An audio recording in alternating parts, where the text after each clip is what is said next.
Todos aquí somos personal de salud. Y cuando nos preguntan por qué elegimos esta carrera, lo primero que respondemos es porque voy a salvar vidas. ¿Sí? Y eso yo le digo a mis residentes, lo único que yo sé es salvar vidas, no sé nada más. Salvar vidas o intentar salvar vidas. Yo pregunto, ¿cuántos de nosotros aquí en su DNI tiene que va a donar sus órganos? ¿Cuántos? Menos del 10%. Salvamos vidas así. ¿No es cierto? Muy bien, motivo de reflexión entonces para hoy. Mañana les aseguro que las voy a ver a todos en la cola de la RENIEC. Claro. Muy bien. ¿Y saben por qué? ¿Y cuántos de ustedes piensan o quiere que las cremen cuando fallezcan? Levanten la mano. Todos, ¿no es cierto? La gran mayoría. ¿Y saben ustedes que cuando los creman les sacan todo? ¿Y entonces para qué sirve? Si pueden eso salvar vidas. ¿No es cierto? Muy bien. Pero dejemos eso de lado para la reflexión en la tarde. Ustedes van a tener bastante tiempo para reflexionar en la tarde. Muy bien. Lo ético es lo que está escrito. ¿Sí? Lo ético es lo que está escrito. En un código, en una ley, en una constitución. Eso es lo ético, porque eso estamos obligados a cumplirlo. Lo moral es lo que no está escrito. Y que tiene que ver con la sociedad, con la aceptación de la sociedad. Es la sociedad la que dice esto está bien o esto está mal. ¿No es cierto? Puede parecernos a nosotros bien algo que la sociedad acepta como positivo. ¿No es cierto?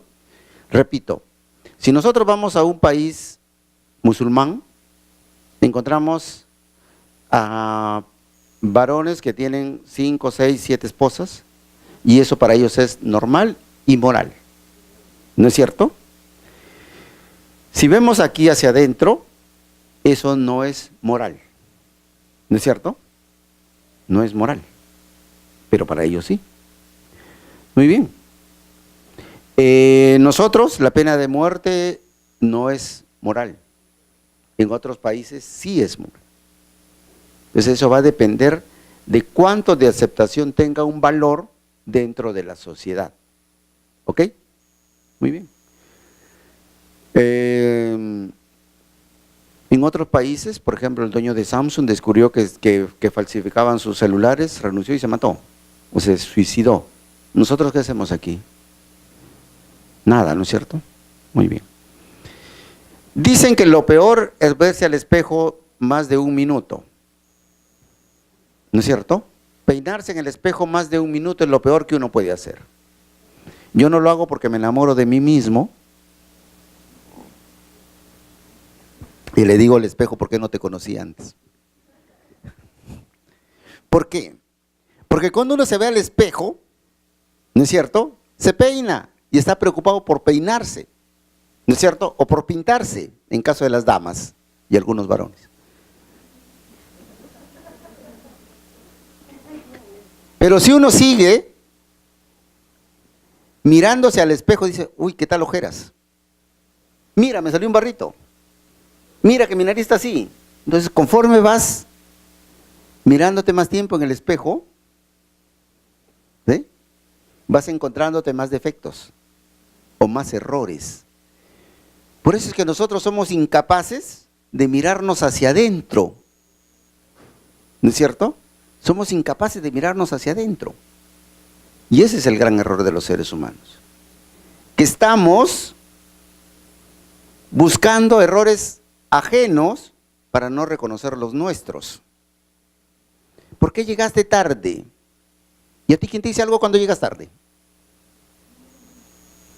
La justificación es esa, ¿no? ¿Sí? ¿Por qué no me guardaste cena? Porque la vez pasada te guardé cena y tú no quisiste comer. Y ahora estoy que me muero de hambre, pues. Qué pena, ¿no? ¿Ok? Muy bien. Entonces, la individualidad tiene que ser el punto de partida para cambiar todo esto.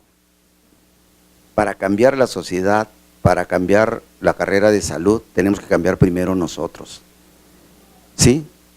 Si ustedes van a La Molina en un auto y llevan una botella de gaseosa o un paquete de galletas, les aseguro que la bolsita no la botan por la ventana. ¿No es cierto? No la botan, ¿no es cierto? No. Pero si van con el respeto de todo el mundo a San Juan del Lurigancho, les apuesto que bajan la luna y botan la bolsita. Y vamos a ver, la mayoría de nosotros va a decir, no, yo no lo hago. Y eso lo dejamos a conciencia de cada uno de nosotros. ¿Sí? Pero es lo que sucede, ¿no es cierto? Cuando en los sitios de menor capacidad de conocimiento dicen no saque la basura antes de las 8, probablemente 5 o 10% sí la saque. Pero en otros lugares, dice, aquí no se debe dejar basura y es el sitio donde más basura hay. ¿Por qué? Porque tiene que ver con nosotros mismos. Tiene que ver con nosotros. Y es cierto, la responsabilidad médico-legal, que es consecuencia de todo esto, es de todo el equipo de salud. De todo el equipo de salud. Desde el técnico de enfermería, pasando por la enfermera y terminando en el médico. Es responsabilidad de todos. ¿Sí? Porque yo le puedo decir a la enfermera, ¿sabes qué? Ponle un metamizol. Porque yo no pregunté al paciente si es alérgico al metamizol. Y la enfermera le pregunta y dice, no, yo soy alérgico y no le pone. ¿No es cierto?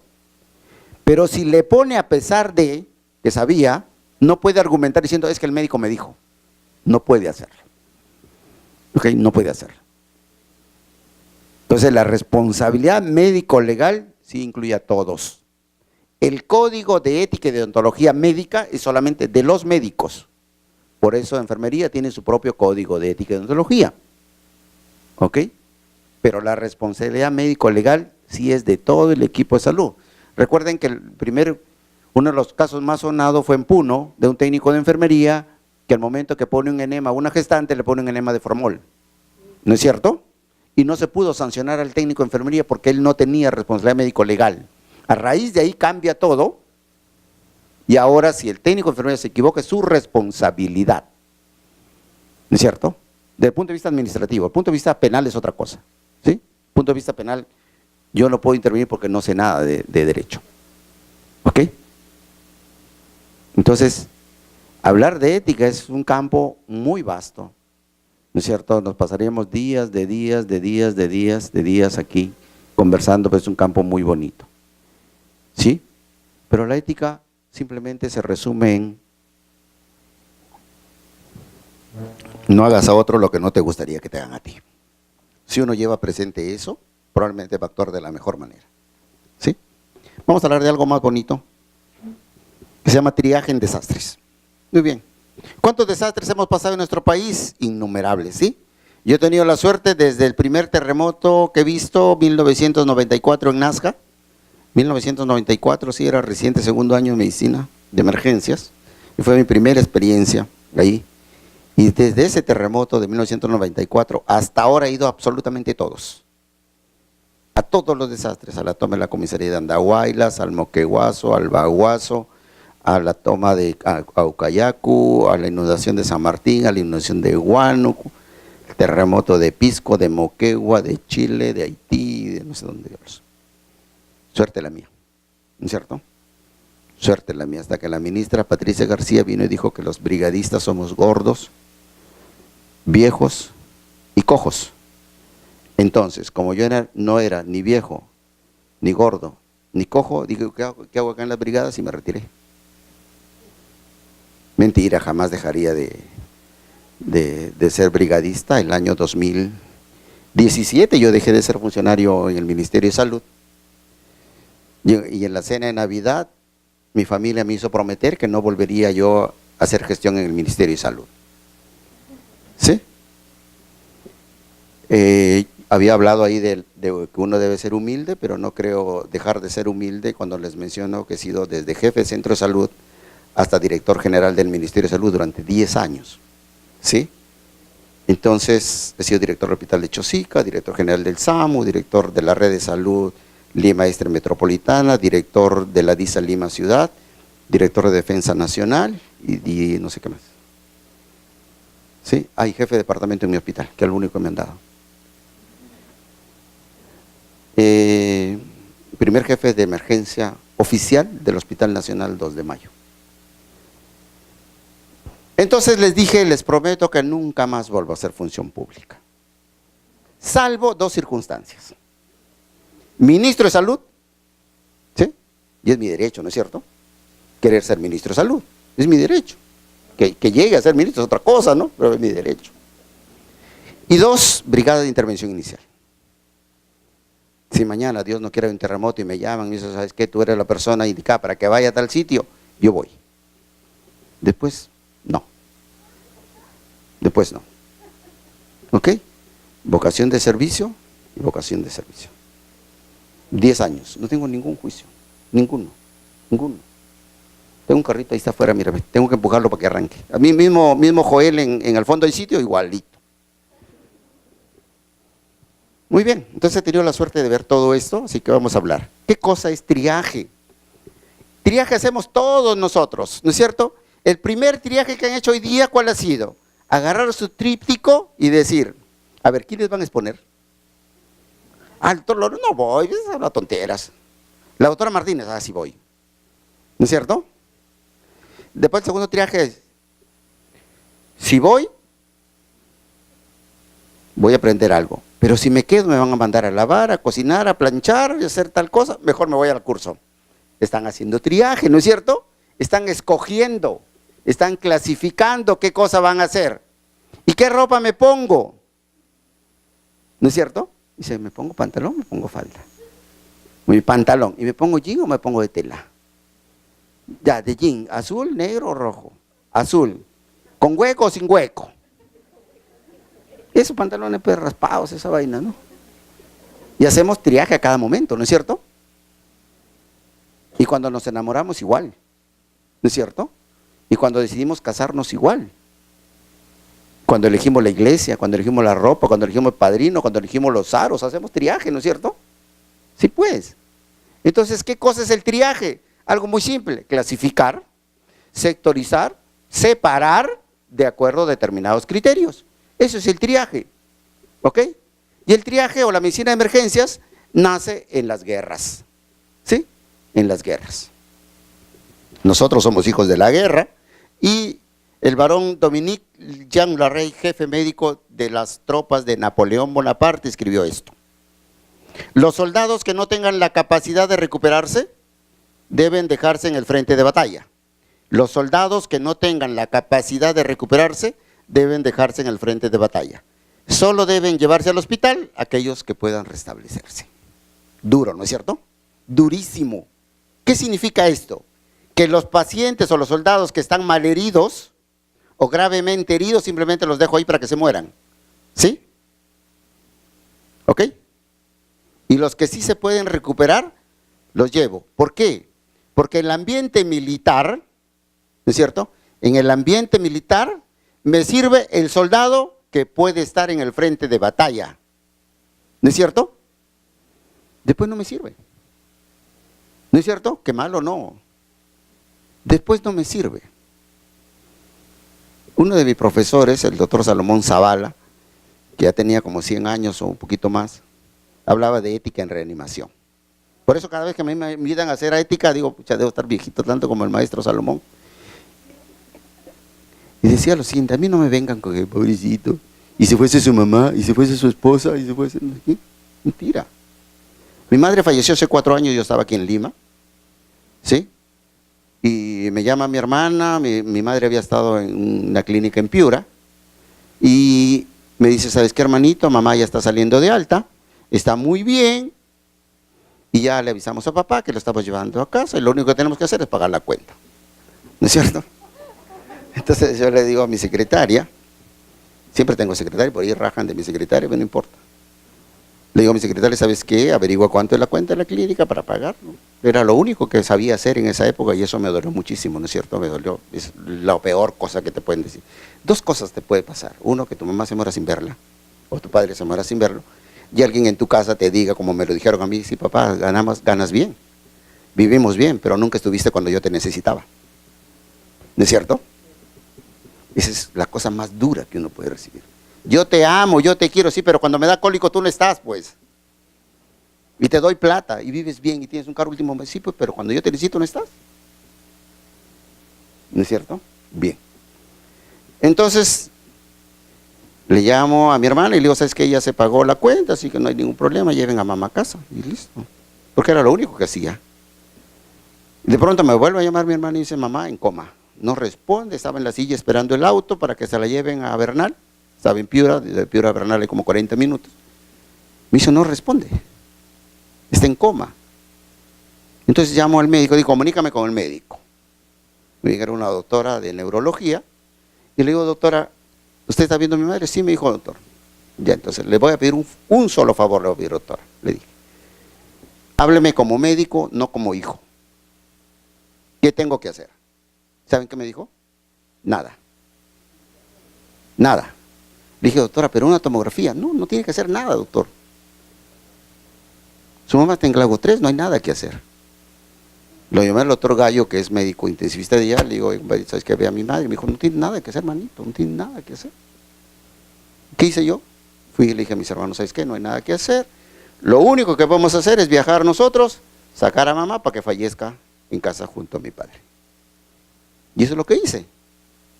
Otra vez la secretaria dice, ¿qué? Me consigues pasaje para irme ahorita a Piura y avisarle a papá, porque la única persona que podría avisarle a papá era yo. ¿No es cierto? Es como si decía, ahorita está viniendo tu mamá, y de pronto le dicen, no, tu mamá ya se murió. Pues. ¿No es cierto? Y eso hice, así que no diga qué malo. ¿Ya? Muy bien. Y no me alegro por si acaso, ¿ah? Pero sí la tuvimos a mi madre, todos los hijos, llegamos ahí todos, absolutamente todos, y ella falleció al lado de mi padre y al lado de nosotros. Muy bien. Entonces, cuando uno va a la guerra sabe que va a dos cosas, ¿no es cierto? A morir o a matar, ¿no es cierto? Los valores son duales, bipolares, dicen, ¿no? Vas a morir o a matar. Porque si tú dices, mira, ese es tu enemigo, pobrecito, mejor no lo mato. Ah, por Dios, te mata a ti. ¿No es cierto? ¿Qué puedes? Desgraciadamente es así. ¿Sí? Y acá vamos a respetar la parte ética que hemos hablado tanto en la mañana, pero vamos a hablar de cosas reales. ¿Por qué? Porque yo voy a Chumbivilcas, ¿sí? A las alturas de Chumbivilcas, y llevo solamente 5 frascos de cloruro de sodio. Y me encuentro con 20 heridos. Y los 20 necesitan que le ponga cloruro de sodio. ¿Qué hago? Triaje, ¿no es cierto? Elijo. ¿No es cierto? Yo puedo decir, que me traigan más, sí pues, pero mientras me traen, ¿qué hago?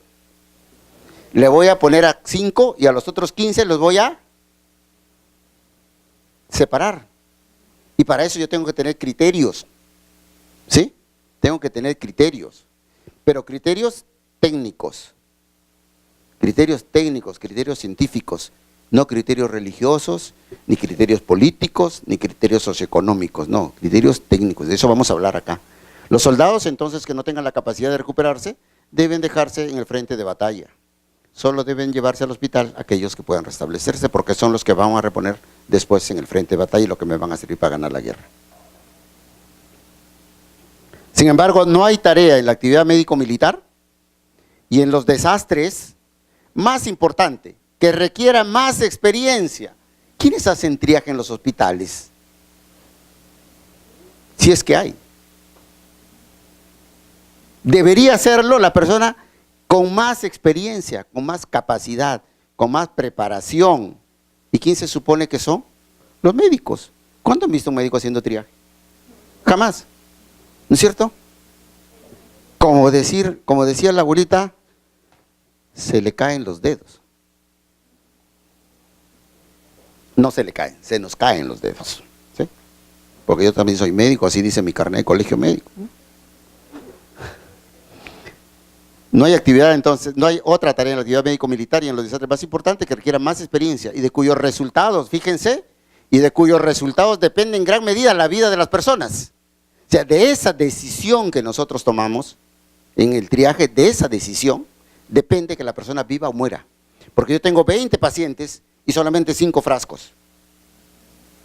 Entonces voy a tener que decidir que solamente estos 5 tienen posibilidad de sobrevivir y estos definitivamente no. O estos tienen mejores posibilidades y estos no. Estoy tomando una decisión cuya consecuencia tiene que ver con la vida de las personas. Y eso es ético, y eso es sagrado, y eso es doloroso, ¿no es cierto? Claro. Muy bien. No hay entonces tarea más importante que la clasificación de heridos o triaje. ¿Qué cosa es? Ya hemos hablado de triaje. ¿Qué cosa es, por definición, triaje? Puramente teórico, es el proceso de categorización de lesionados, categorizar lesionados basado en la urgencia de sus lesiones y en la posibilidad de sobrevivencia, ¿sí? En la posibilidad de sobrevivencia. Hay 3 tipos de triaje o de preeminencia en la atención. Los que van a consultorio externo, ¿sí? ¿Qué cosa es triaje? Decir quién se atiende primero, ¿no es cierto? Ese es el triaje. Decidir quién se atiende primero. ¿Quién se atiende primero en consultorio externo? El que llega más temprano, ¿no es cierto? Por eso hacen cola desde las 3 de la mañana o desde el día anterior, ¿no es cierto? Porque en consultorio externo se atiende primero al que llega primero, ¿no es cierto? En la emergencia común, ¿quién se atiende primero? El más grave, ¿no es cierto? El más grave. En la emergencia común, en la emergencia individual, se atiende primero al más grave, ¿ok? En el desastre, ¿quién se atiende primero?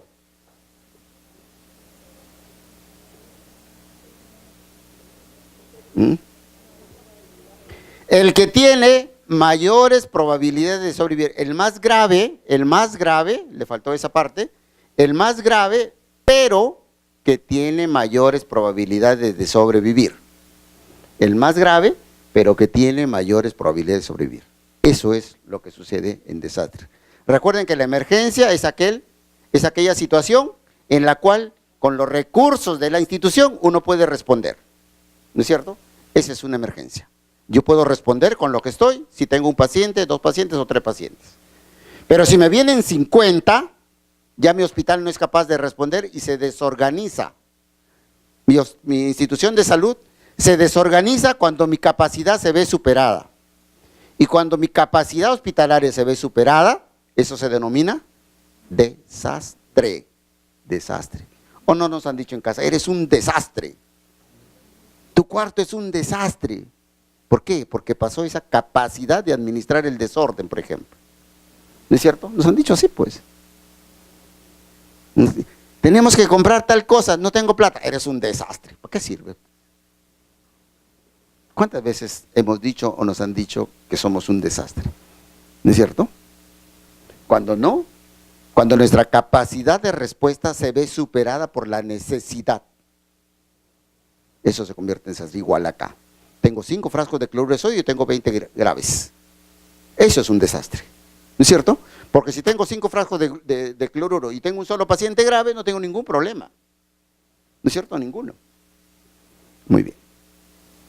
Entonces, en desastres es el proceso de categorización de lesionados basado en la urgencia de sus lesiones y la posibilidad de supervivencia. Diferente el criterio de atención en condiciones normales, consulta externa o emergencia común, en las que el lesionado más grave tiene prioridad sin tener en cuenta el pronóstico inmediato o a largo plazo. Entonces, tengo 3 zonas de triaje.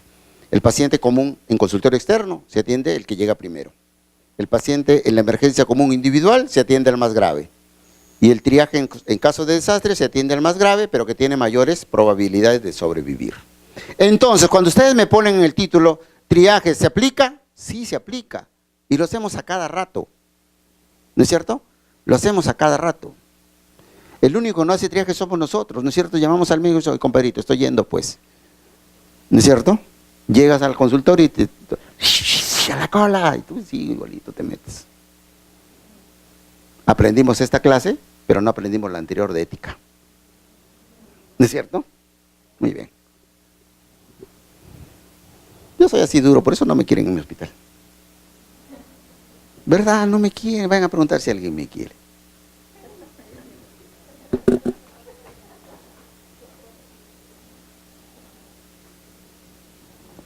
Me quieren únicamente cuando me dan pepián de choclo.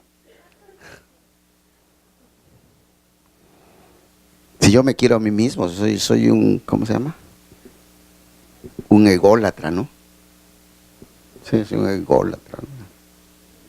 Si yo me quiero a mí mismo, ¿para qué necesito que me quiera el resto? ¿Cuáles son los objetivos entonces de hacer triaje? Atender de manera prioritaria, es decir, antes. Es decir, quién primero, quién segundo, quién tercero. Es el objetivo del triaje. Atender en forma prioritaria a aquellos lesionados que tengan más probabilidad de sobrevivir. Más probabilidades de sobrevivir. Pobre viejito, miren que... Pobre viejito se tiene que morir. Mira, este niño, su cerebro está por allá, pero es un niñito. Se va a morir. ¿No es cierto?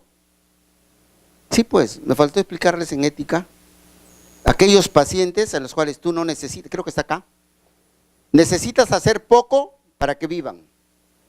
Y hay aquellos pacientes a los cuales tú hagas lo que hagas, igual se van a morir. ¿No es cierto? Claro, claro. Un paciente con cáncer terminal, hagas lo que hagas, se va a morir. Eso hay que entender, por Dios. ¿Sí? Procurando tratar al mayor número de ellos en el menor tiempo posible. Es decir, elegir aquellos que de manera prioritaria tengan más probabilidad de supervivencia, procurando tratar el mayor número de ellos en el menor tiempo posible, obedeciendo a parámetros de tratamiento y posibilidades reales de la atención que nos obliga a tal situación.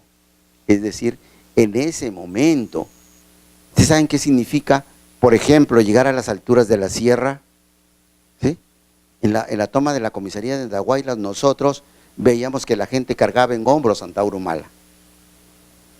¿Sí? Y era difícil que lleguen, porque el aeropuerto de Andahuaylas está acá, para los que conocen, y la ciudad está acá.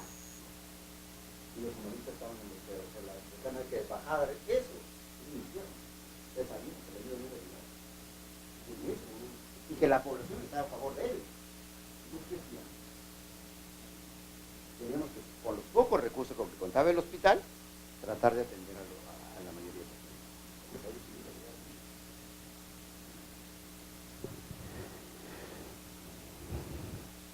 Y el triaje no es tan fácil, ¿no es cierto? No es tan fácil. Imagínense que ellos fueron los heridos. ¿Quién está acá? Charles Chaplin, Nelson Mandela, Albert Einstein, Martin Luther King, Bill Gates, Franklin Delano Roosevelt, la Madre Teresa de Calcuta, Marilyn Monroe, Gorbachev, Mahatma Gandhi. Imagínense que ellos fueron los heridos. ¿A quién atienden primero? Les aseguro que como este es un auditorio de mujeres, van a decir, la Madre Teresa de Calcuta.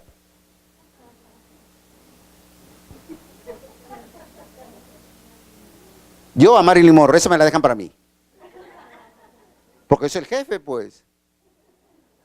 A Marilyn Monroe ni la miren, ¿ah? A mí no me hacen esa pregunta, pues yo respondo a Marilyn Monroe primerito.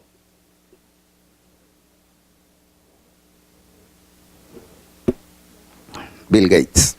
Difícil, ¿no? Muy difícil. Y este es un ejemplo de lo que vamos a ver cuando hagamos triaje en caso de desastres. ¿Sí? Porque uno deja de lado la parte ética. No vale llorar por si acaso en desastres, ¿ah? No vale llorar. ¿Sí? Uno se vuelve duro. Demasiado duro. Imagínense que tuviésemos todos estos. ¿A quién? Aquí hay 12. Yo tengo 6 frascos, lo parto por la mitad para darle a todos.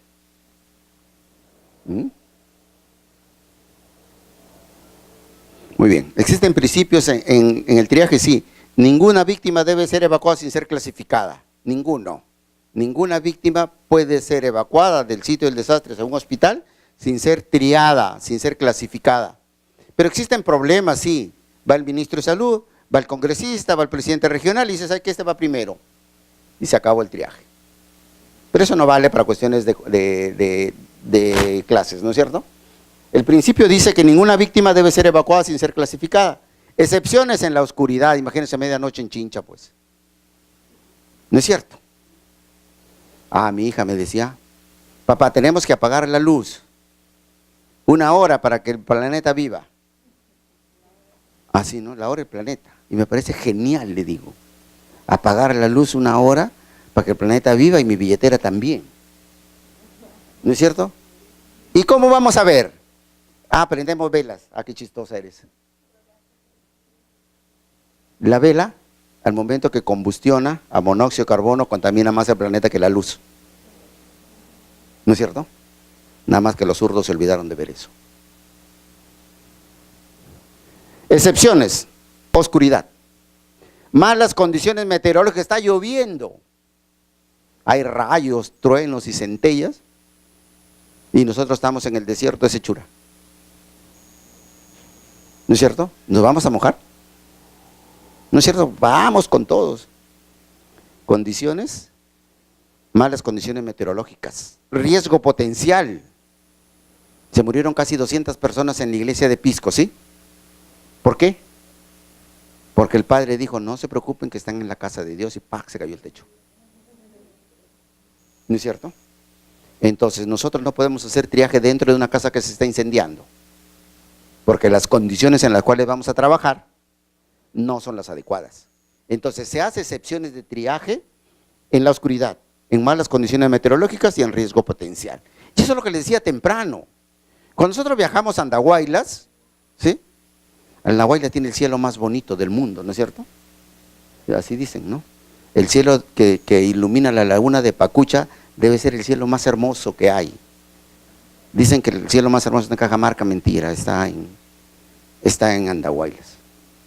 Tiene un cielo hermoso, vayan a Andahuaylas y vean. Vayan a la laguna primero, ¿ah? ¿Sí? Y miren al cielo y van a ver que es otra cosa. Yo conozco todo el Perú, gracias a Dios y gracias al presidente García, conozco todo el Perú. Por eso voto por García. Porque gracias a él fue funcionario, pues. Fui funcionario del Ministerio de Salud los 5 años, 6 años con él. Todos los 5 años de su gobierno fue funcionario de alto nivel del ministerio, así que lo mínimo que tengo que hacer es agradecerle, ¿no es cierto? No sé si fue un buen presidente o no, pero agradecerle porque pude servir a mi país. Y conozco todo el país. Todo. Bueno. Entonces fuimos un grupo de Casimiro Ulloa, un grupo de cirujanos, anestesiólogos, cirujanos de tórax y yo. Entonces llegamos a Andahuaylas y a cargar cajas. La ministra Pilar Macetti era en esa época nuestra ministra de Salud, ¿sí? Y cargamos cajas acá, porque el brigadista ya no tiene que ver si es médico, técnico o enfermero, todo el mundo se viste igual y punto, ¿sí? Y llegamos a Andahuaylas, teníamos que bajar las cajas y los médicos de Casimiro y yo estaban allí, así, ¿no es cierto? Hoy carga pues, no puedo. ¿Por qué? Porque tengo ganas de vomitar. Entonces no sirven, ¿no es cierto? No sirven pues. Claro, si ustedes van a Puno, ¿sí? A la Rinconada, a 8.000 metros sobre el nivel del mar, les aseguro que no pueden atender pacientes porque van a estar vomitando. Y segundo, porque van a tener frío y se van a abrigar con unas casacotas que no le va a permitir mover las manos para poner un inyectable. ¿No es cierto? Entonces no sirven. Yo había tenido la suerte que viví 10 años en Tarma, a 3.550 metros sobre el nivel del mar, y eso me sirvió mucho. ¿No es cierto? Y además era más flaco que ahora. ¿Sí? Además tenía mejores piernas, dicen por allí. Mi esposa dice, papá, mamá, ¿qué le viste a mi papá? Lo único, es que ella estudiaba en la escuela de enfermeras del Hospital Loaiza, ¿sí? La billetera estaba mamisa, ni siquiera tenía billetera, ¿sí? Entonces, ella vivía interna ahí en la escuela de enfermeras del Hospital Loaiza, y nosotros íbamos a jugar los días sábados a la escuela, ¿no es cierto? Sí, pues, y tenían solamente un médico, ¿no es cierto? Un solo médico, ¿sí? Y yo me uní a ese médico y era el único que podía entrar a la escuela a atender a las enfermeras, a las chicas de enfermería. Y jugaba fútbol en esa época, pues no. Hasta que me malogré la pierna y dejé de jugar fútbol. Bueno, entonces el personal que va a hacer esto tiene que estar preparado. Tiene que estar preparado desde el punto de vista de conocimientos, tiene que estar preparado desde el punto de vista de salud y tiene que estar preparado desde el punto de vista psicológico. Psicológico. ¿Ok? Y yo decía, y el personal de brigada tiene que tener dos condiciones, o ser loco o ser estúpido, una de dos. El 15 de agosto del 2007, el ministro Carlos Vallejo me llama y me dice, doctor, ¿dónde está? Yo era director ejecutivo de Defensa Nacional. Me llama y me dice, doctor, ¿dónde está? Llegando a mi casa, ministro, eran como a las 9 de la noche más o menos. El terremoto fue a las 18:47, a las 6:47 minutos. Me dijo, ¿cómo que llegando a su casa, doctor? Debería estar llegando a Pisco. ¿Sí? Y le dije, ministro, en estos momentos yo me voy a Pisco. Me fui a Loaiza, y en Loaiza encuentro al médico de guardia, jefe de guardia, y le digo, doctor, necesito personal para llevar a Pisco. Sí, doctor, pero no tengo. Y ellos que están ahí, ¿qué son? Me dijo, pero ¿y yo con qué me quedo? No sé, le dije, doctor, ese es su problema, no el mío. Yo me llevo a sus médicos, a sus enfermeras y soluciono mi problema. Usted solucione su problema. Y me los llevé. Para eso existen personal de retén, ¿no es cierto? Y me los llevé. Cuando estaba más o menos a las 9 de la noche, el presidente García anuncia equivocadamente que no había ningún muerto, ¿no es cierto? Que no había ningún muerto porque fue mentido por el general Palomino. Y nosotros llegamos al puente Hawái y ahí empieza ya a verse todas las consecuencias del terremoto. Y yo en ese momento pienso y digo, oye, o soy loco o soy estúpido, ¿no es cierto? Porque mi familia se está quedando en Lima, ¿no es cierto? ¿O soy un irresponsable? ¿Con quién debería estar? ¿Con mi familia o con la población? ¿Qué dirían ustedes? Casi digo si fuesen mis esposas, pero yo no tengo más de dos.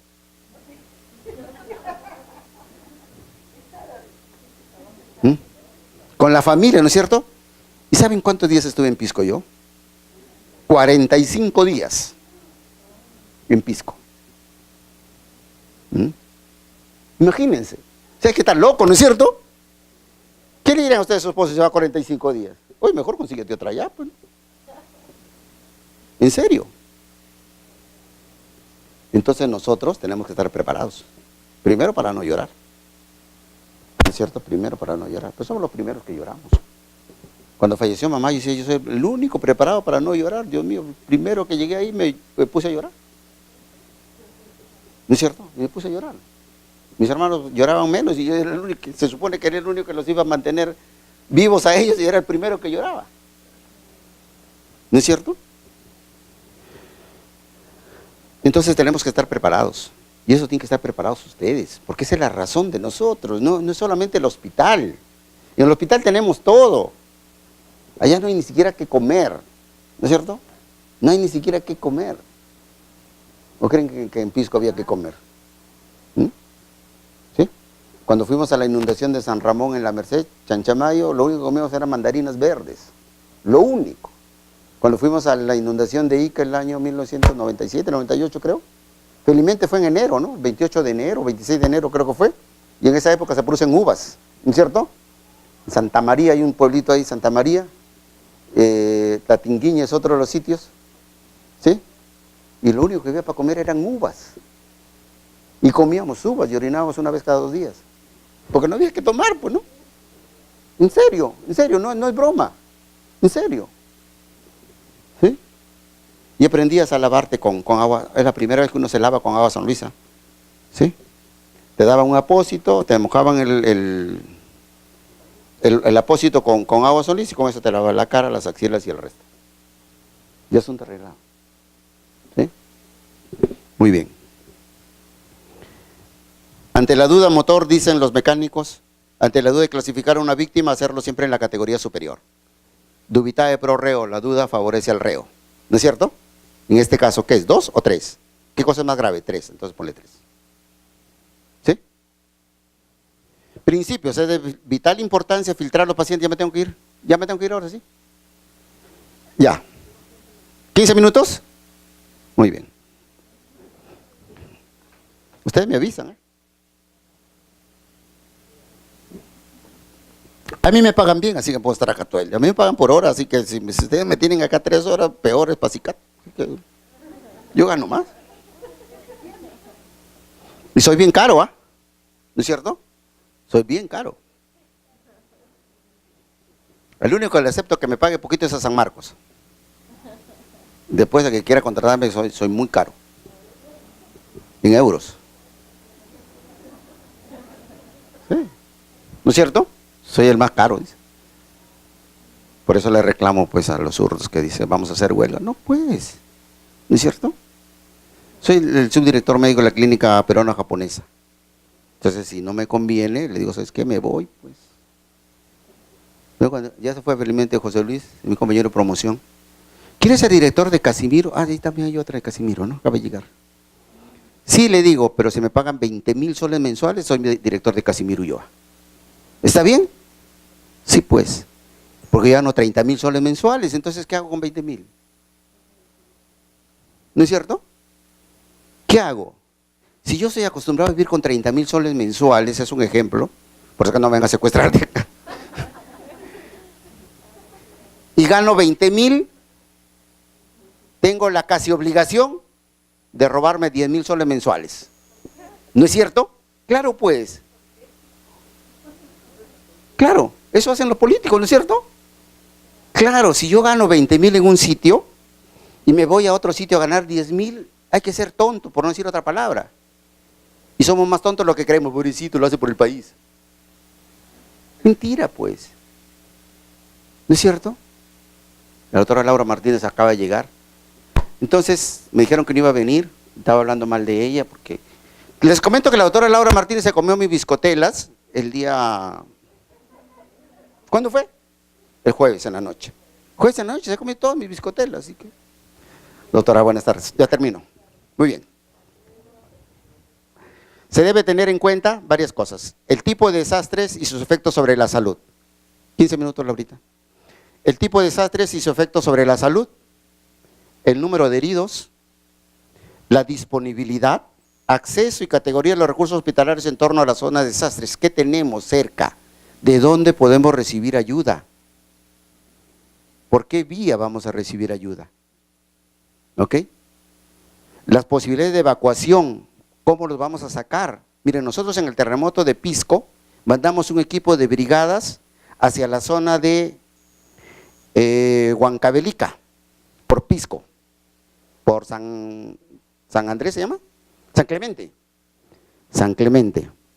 Y solamente llegaron hasta Guaitará, porque de allí para el otro lado estaba interrumpida la carretera y no había manera de pasar.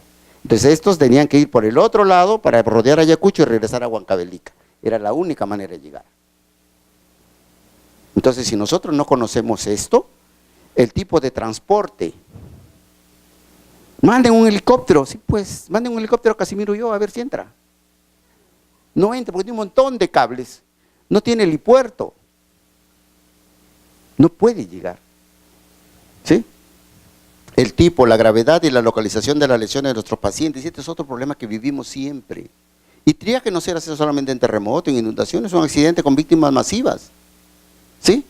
Siempre he dicho, ¿qué pasó en el día de que se cayó el ómnibus en el Cerro San Cristóbal? ¿Dónde fueron los pacientes? A Loaiza. ¿Por qué? Porque estaba más cerca. Entonces, los pacientes con TEC grave o los pacientes con TEC necesitaban tomografía. Y como había sucedido el efecto de mi buen amigo Carlos Moreno, lo votaron a Carlos Moreno como corresponde, votaron al dueño del tomógrafo y el Loaiza se quedó sin tomógrafo. ¿Quién pagó las consecuencias? Moreno, ¿no? Moreno sigue viviendo tan igual que antes. Pero los pacientes no tienen tomógrafo. ¿Ok? Muy bien. No tiene tomógrafo el hospital Loaiza, mándenlos al Santa Rosa, que dice hay tomógrafo. Muy bien. Le hicieron la tomografía en el Santa Rosa. Ahora que lo ve el neurocirujano, no tiene neurocirujano el Santa Rosa. ¿Cuánto tiempo perdimos? Pacientes debieron ser evacuados a Casimiro Ulloa, ¿no es cierto? O al Hipólito Unanue. Nuestro hospital tiene tomógrafo 24 horas al día tiene radiólogo 24 horas al día y tiene neurocirujano 24 horas al día. Pero no tiene cirujano de tórax, por ejemplo. Entonces, un paciente con lesión en el tórax no debe ir al Casimiro como primera prioridad. Debería ir al Hipólito Unanue, por ejemplo, que tiene cirujano de tórax las 24 horas del día. Y eso también se hace triaje. No es cuestión de decir, ya, llévalo a tal sitio, llévalo a otro sitio. No es así, ¿ok? La recuperación inmediata de los pacientes y el pronóstico. Evaluar los lesionados según su gravedad. ¿Sí? Vamos a decir, este es más grave, este es menos grave, este tiene mayores posibilidades de sobrevivir y este no. ¿Sí? Asignación de prioridades según la posibilidad de sobrevivencia. Identificar las víctimas. ¿Por qué? Porque no solamente nos interesa saber qué paciente estamos recibiendo, sino que la gente va a ir a buscar a sus parientes a la zona del desastre. ¿Sí? Y nosotros no vamos a tener una lista. Y es cierto, muchas veces no tenemos el DNI, no tenemos la identificación, pero hagamos algo. Paciente que tiene un tatuaje en tal sitio que dice tal cosa. ¿No es cierto? Paciente que tiene un diente de oro en tal sitio. Porque los dientes son lo último que se pierde. Entonces decimos, ¿y qué cosas tenía tu paciente? ¿No? Tenía un tatuaje. Ya muy bien, ese paciente. Porque si no tenemos datos, algo tiene que identificar a los pacientes. ¿Ok? Asignación, estabilización inmediata, esto es otra parte de lo que deberíamos hacer. La atención prehospitalaria es fundamental. Es efectiva, la atención prehospitalaria es efectiva siempre y cuando solucione problemas afuera. ¿Sí? Siempre y cuando solucione problemas afuera. ¿Ok? De nada me sirve que yo mande una ambulancia a tal sitio para que esa ambulancia me recoja un paciente y lo lleve al hospital, sin hacer nada. Eso no sirve para nada, para absolutamente nada. No soluciona nada. La idea de la atención prehospitalaria es que nosotros seamos capaces de atender pacientes, de estabilizar pacientes en el foco, en el sitio del desastre o en el sitio de la emergencia. Después no. Después no.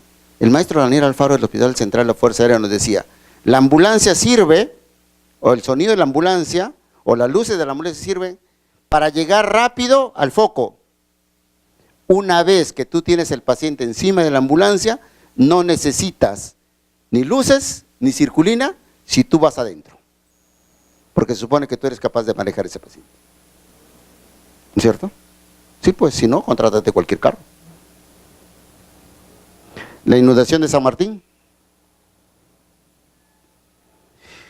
¿Qué debe tener el personal que hace triaje en zona de desastre? No estamos hablando del personal que hace triaje en el hospital, ¿eh? Personal. Entrenamiento y experiencia en atención de pacientes urgentes. Entrenamiento y experiencia. ¿Sí? ¿A quién mandamos que lleve a los pacientes? Al interno de medicina. Con el respeto que se merecen a la enfermera, al técnico de enfermería. Y se complica el paciente.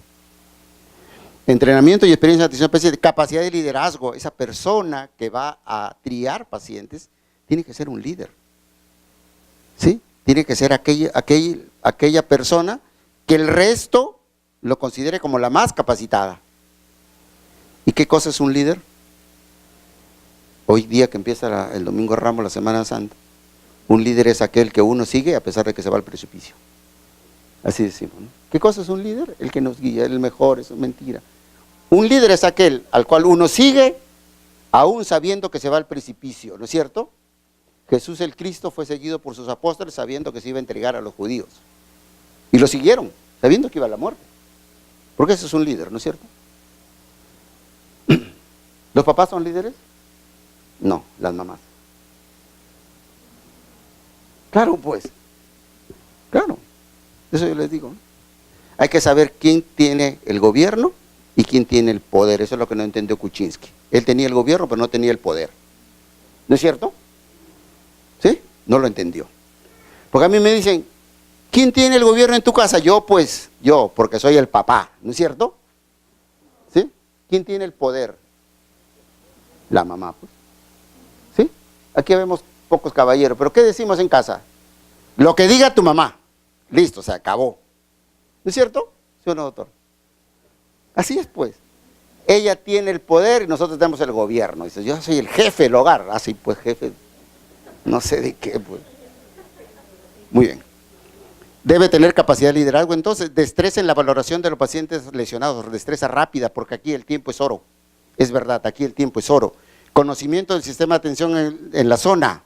Es decir, que tú seas capaz de mantenerte pues a 4.500 metros sobre el nivel del mar, a 38 grados centígrados, a menos 10 grados centígrados. Los brigadistas que fueron al fenómeno del Niño de Piura pusieron en su informe final: no hay aire acondicionado. ¿No es cierto? No hay aire acondicionado. ¿Para qué quieren aire acondicionado? Si Piura lo mejor que tiene es su sol, ¿no es cierto? La tierra del eterno calor se llama así, escuchan la canción del Rosal Viviente, se llama la tierra del eterno calor. ¿No es cierto? Que conozcan la capacidad de las instituciones que están en la zona cercana al desastre. Buenas condiciones físicas. Buenas condiciones físicas. ¿No es cierto? Ya, no digo nada mejor. Pisco, el hospital antiguo y el hospital nuevo. ¿Dónde se hace triaje? En el sitio del desastre, en el prehospitalario y en el intrahospitalario. 3 niveles. En el sitio del desastre, en el prehospitalario y en el intrahospitalario. ¿Qué se hace en el sitio del desastre? Que es lo que nos interesa el día de hoy. Determinar la magnitud del desastre, porque lo primero que se hace es una evaluación de daños y análisis de necesidades. ¿Sí? Eso es lo primero que hago, porque yo no soy el dueño del mundo, no soy el salvador del desastre. Tengo que pedir ayuda, ¿no es cierto? ¿Y cómo pido ayuda? Haciendo una valoración de qué cosa pasó, qué cosa necesito. Así se maneja el desastre. Entonces, determinar la magnitud del desastre. Enlace con hospitales y servicios de emergencia, y eso no funciona ni siquiera en condiciones normales. ¿No es cierto? No funciona. ¿Cuántos días tenemos pacientes queriendo tratar de evacuarlos a la seguridad social, a otro hospital? No funciona, imagínate el caso de desastres. Determinar la prioridad de atención médica. ¿Quiénes pueden esperar? Ese es un criterio. ¿Cuáles pueden esperar? ¿Cuáles deben ser trasladados? Y quiénes no tienen posibilidad de sobrevivir. Entonces tengo 3 criterios. ¿Quiénes pueden esperar? ¿A quiénes debo trasladar? Y quiénes se van a morir. ¿Ok? Muy bien. ¿Qué se hace? Evaluación de heridos, asignación de prioridades, identificación, estabilización y asignación de destino. Es decir, esto es fundamental. Estabilizar pacientes. Porque si yo no estabilizo pacientes, buena parte de ellos se me van a morir en el camino. ¿No es cierto? Se van a morir en el camino. Entonces no tiene ningún sentido. Y un vuelo vale $5,000 por hora más o menos. ¿No es cierto? Vale $5,000 por hora. Y este es el esquema que se utiliza, el triaje STAR.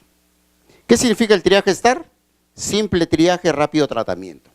Triaje STAR, simple triaje, rápido tratamiento.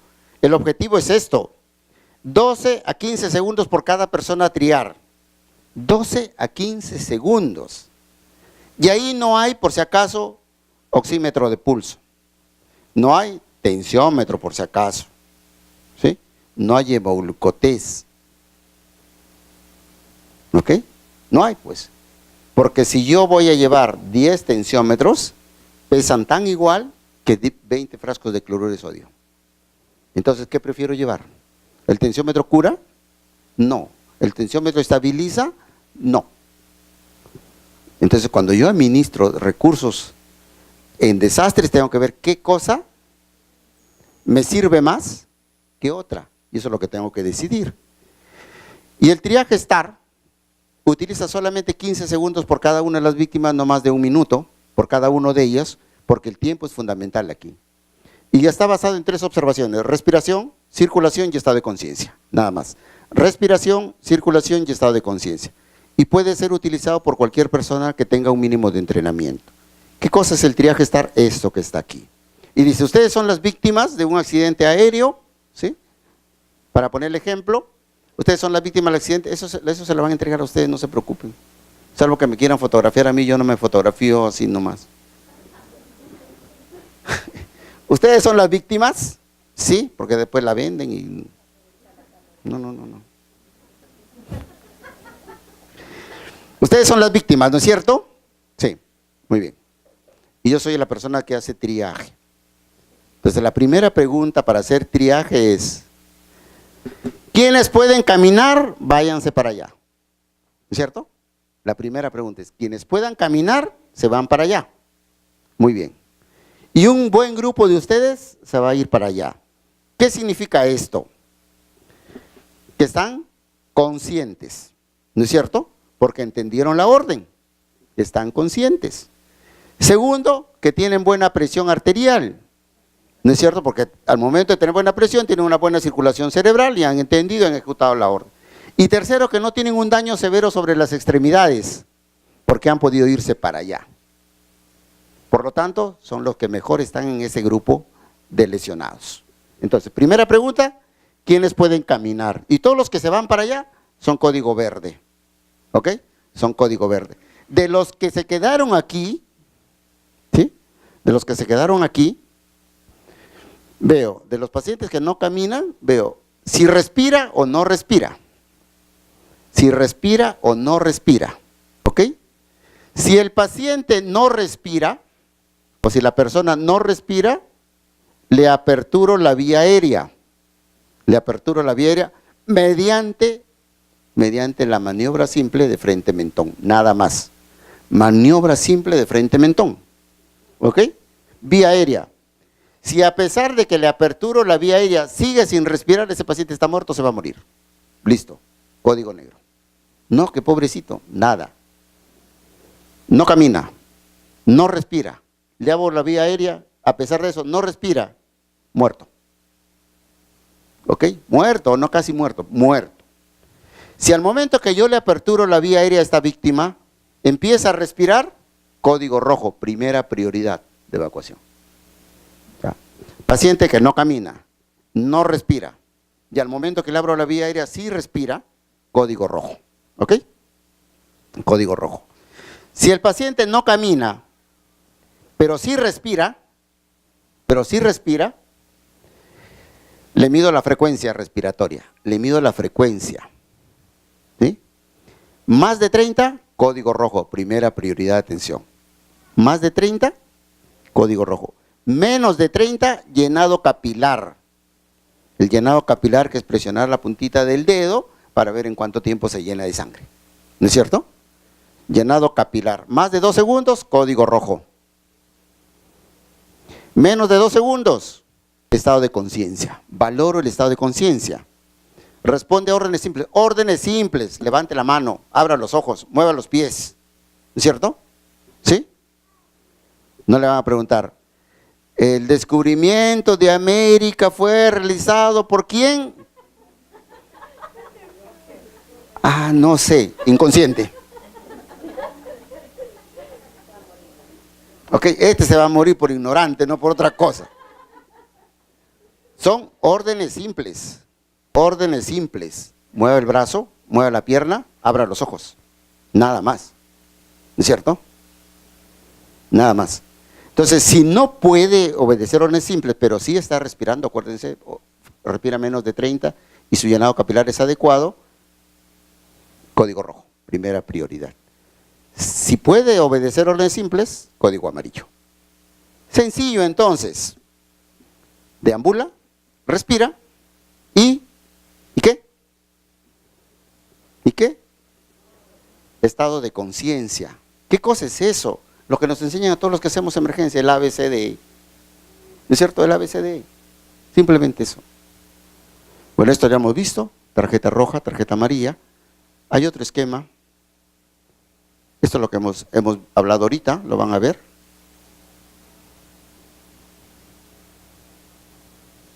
Ahí están las. Y el otro es el triaje short. El triaje short. Y que esto se da para personal no sanitario. Es decir, podemos preparar en el curso de primer respondiente, por ejemplo, a personas de la comunidad para que hagan triaje en determinadas circunstancias. Se llama triaje short y tiene que ver con lo mismo. Short. Sale caminando, habla sin dificultad, obedece órdenes, respira y solo lo que hacemos es taponar heridas. ¿No es cierto? El taponar heridas son aquellos que, última prioridad, que para que no lo vea la gente que se está desangrando, le ponemos una gasita. ¿Ok? Porque si no viene la prensa y lo enfoca y nos raja y nos da de alma. ¿Ok? Muy bien, y aquí está. Sale caminando, los que puedan caminar para allá, código verde. Los que no caminan, habla sin dificultad, sí, código 2, código amarillo. Obedece órdenes, respiración y circulación, código rojo. Pero esto que es tan sencillo, se utiliza únicamente para aquellas personas que no tienen preparación, ¿sí? Son personas no preparadas, son personas de la comunidad que en un ratito se les enseña solamente a hacer triaje. Y los que no caminan, no obedecen órdenes y no respiran, lo único que haces es ponerle una gasita, repito, para que no se vea que está sangrando. Y eso es código negro.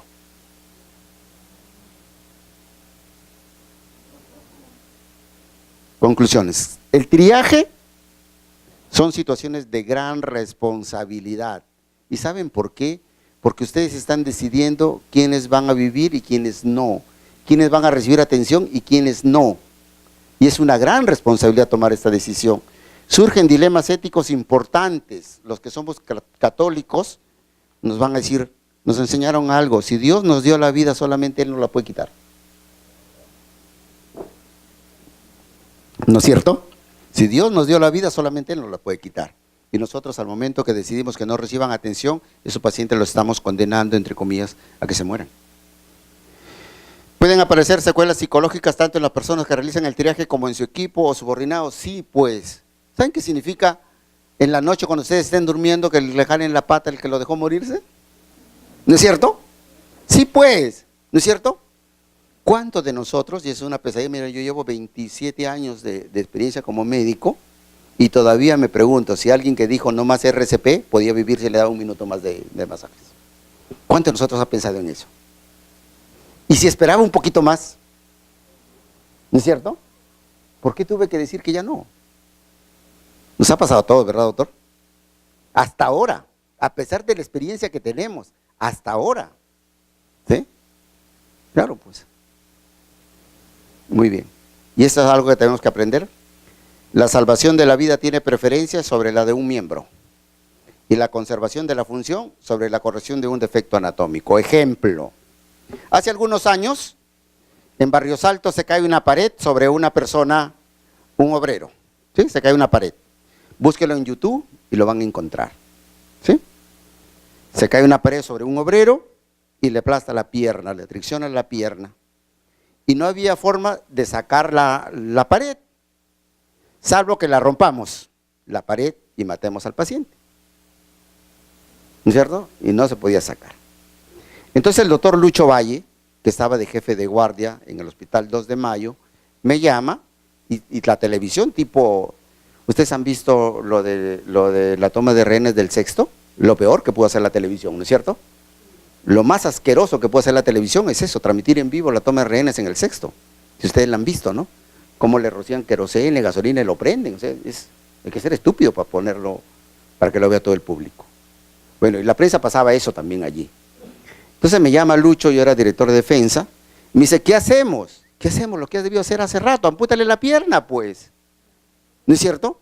Y pregúntenle al doctor Valle, ¿quién tomó la decisión? Y si me denuncia, pero mañana, porque hoy día tengo que comer pepián de choclo. ¿Ya? ¿Qué hacemos? ¿Qué hacemos? Ampútale la pierna, pues, ampútale la pierna, ¿qué vas a hacer? Claro. Oye, pero ¿qué? Y llevaron búsquenlo, debe estar, sí estás, les estoy seguro que sí. Fue el doctor Ochoa, Yuri Ochoa, y fue el doctor no sé quién más. Y con plásticos cubrieron allí y le amputaron la pierna. Porque esa pierna ya no era viable. Ya tenía como 3, 4 horas que estaba aplastada la pierna. Entonces, ¿qué sentido tenía salvarle la pierna? Ninguna. ¿No es cierto? Ninguna, pues. ¿Sí?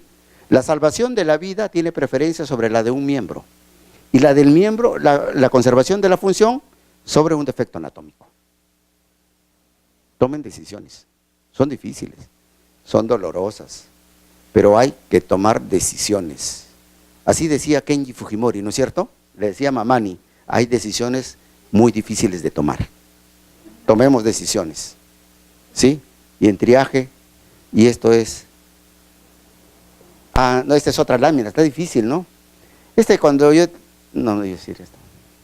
Esto es Piura, ¿sí? Este es Piura, ¿ven? Por aquí está Sechura y por aquí está Bernal. ¿Sí? Por aquí. Y esto es Junín, la región Junín. Y por aquí está Tarma, creo. Ese es Tarma, si no me equivoco. ¿Sí? Y dice Piura y Tarma, unidos por un solo sentimiento, dice. Aquí está el sentimiento de mi esposa y yo. ¿Sí? Mi hijo mayor. ¿Sí? Mi segunda hija y mi tercera hija. Aquí bailando marinera y acá bailando guayno. Muchas gracias.